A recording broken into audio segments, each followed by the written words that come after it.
ত্রিপুরা সুন্দরী মন্দিরে প্রসাদের বড় ঘরের ব্যবস্থার দাবি অনশন করে একাংশ পুরোহিত মুখ্যমন্ত্রীর কাছে আবেদন জানালেন। পুরোহিতদের বিরুদ্ধে ওঠা পাল্টা একগুচ্ছ অভিযোগ স্বীকার করলেন ত্রিপুরা সুন্দরী মন্দিরের ম্যানেজার।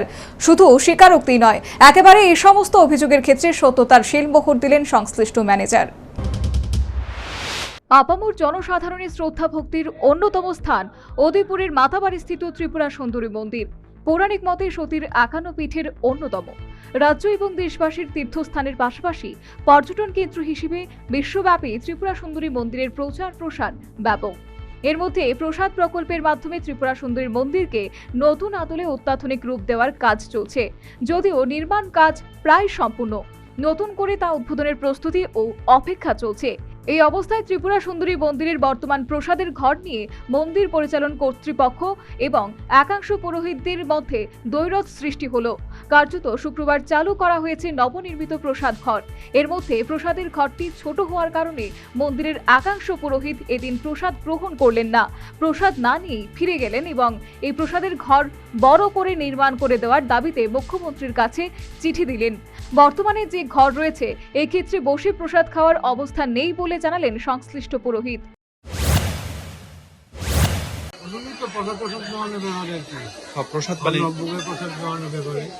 আচ্ছা, আর তোমাদের কি মানে প্রসাদ দেওয়া হয় না বা দেওয়া তো হয়, আমরা প্রসাদ খাওয়ানোর জায়গার বাসা নাই, খাওয়ানোর জায়গা নেই মূলত। মানে কতদিন যাবত এটা এই সমস্যা? কালকের থেকে।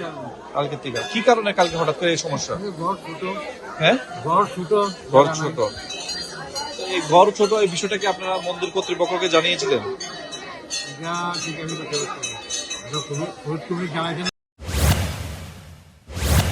বসার সুব্যবস্থা না থাকায় সংশ্লিষ্ট পুরোহিতরা শুক্রবার প্রসাদ গ্রহণ না করেই ফিরে গেছেন বলে স্বীকার করলেন এই ত্রিপুরা সুন্দরী মন্দিরের ভোগ পাচক। গতকালকে ওরা ঠাকুর নাম এখানে তো বড় জন চলছিল, কয়েকজনে আমি পয়সা খাবো না, কত দাঁড়িয়ে দেখে বড় চলে গেছে। আসলে 8-10 জনের মতো। না কি করবো, আমরা রান্না করতে পারি, আমরা রান্না করতেছি এখন কেমনি খাইবো, কেমনি কি করবো, বিষয়টা মানে তারা এখানে বসতে পারতো না, খাইবো না, এদিকে চলে গেছে।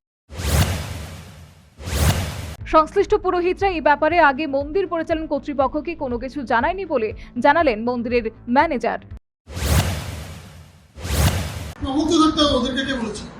আমাদের তো সবই ব্যবস্থা ছিল, টিকিট কাটে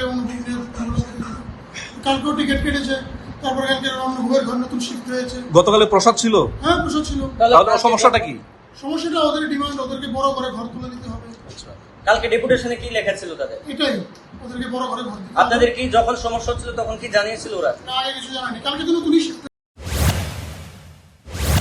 পাশাপাশি ত্রিপুরা সুন্দরী মন্দিরে যে পাঁঠা বলি দেওয়া হয় সেই পাঁঠার মাথা পুরোহিতরা নিজেদের মর্জি মাফিক চড়া দামে বিক্রি করে বলে অভিযোগ রয়েছে।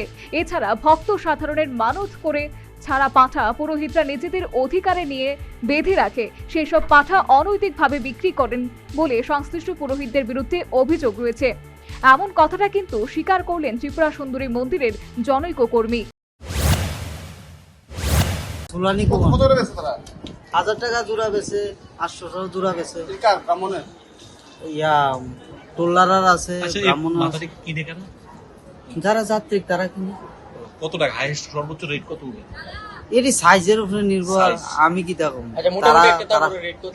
একটা 800 আছে, একটা 500 আছে, একটা 300 আছে, একটা 400 আছে। উপরে কতদিন ধরে কোন টাইমে পাওয়া যায়?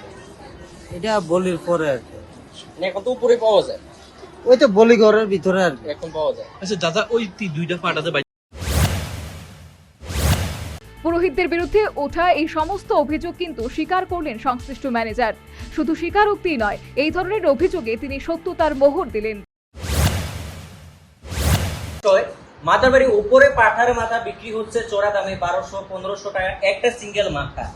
আপনি ম্যানেজার হিসেবে মাথাবাড়িতে থাকছেন এবং মাথাবাড়ি মন্দিরে সে অবৈধ ব্যবসা চলছে, কিছু বলছেন না কেন? এগুলো নিয়ে প্রতিবাদ করা হয় সবসময়। তাহলে কিভাবে চলছে ব্যবসা? আপনি উদ্যোক্তাকে জানিয়েছিলেন? হ্যাঁ, জানিয়েছি। আরেকটা বিষয় হয়েছে, আমরা প্রশাসন থেকে পর্যাপ্ত আমরা ভালো ব্যবস্থা নিচ্ছি, কিন্তু এখনো তো চলছে ব্যবসা। আরেকটা বিষয় যেটা মানুষের যেটা মানসিক করে মানে পাঠা ছাগলগুলো এখানে ছাড়া হয়, সেই ছাগলগুলি দেখা যাচ্ছে বেঁধে রাখা হয়েছে, মূলত কি বিষয় এগুলা, হ্যাঁ, ওরা সবসময় বেঁধে রাখে কি কারণে কি কারণে? এখানেই বিক্রি করে ওরা। এই মায়ের মন্দিরে যে পাটাগুলি ছাড়া হয় সেগুলি তারা বেঁধে রাখে, হ্যাঁ, বেঁধে রাখে, এবার বিক্রিও করছে। হ্যাঁ, বিক্রি করে এটা কি এখানে বিক্রি হয়। এটা কি বেঁধে রাখা নিয়ম আছে? না, এরকম বিক্রি তো হয়। কি মানে নিয়মটা কি রয়েছে? ওদের বিধান, ওরা বলছে এখানে ছাড়তে হবে, আমাদের এখানে কারা বলছে ওরা? পুরোহিতরা বলছে। আবার এখানে আরেকজন বললো যে এটা নিয়ে কি টানাটানি লাগে, বিষয়টা কি? হ্যাঁ, টানাটানি করে তো।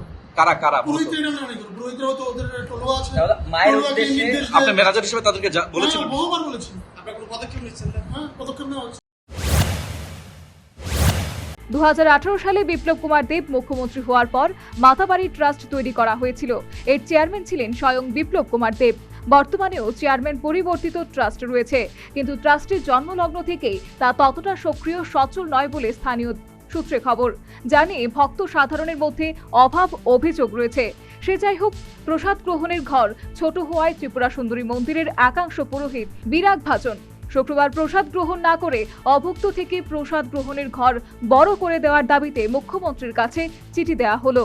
এর মধ্যে ত্রিপুরা সুন্দরী মন্দিরের একাংশ পুরোহিতদের বিরুদ্ধে নানান অভিযোগ। সেই অভিযোগে শুধু স্বীকারোক্তি নয়, এই সমস্ত অভিযোগে শিলমোহর দিলেন ত্রিপুরা সুন্দরী মন্দিরের কর্তব্যরত ম্যানেজার।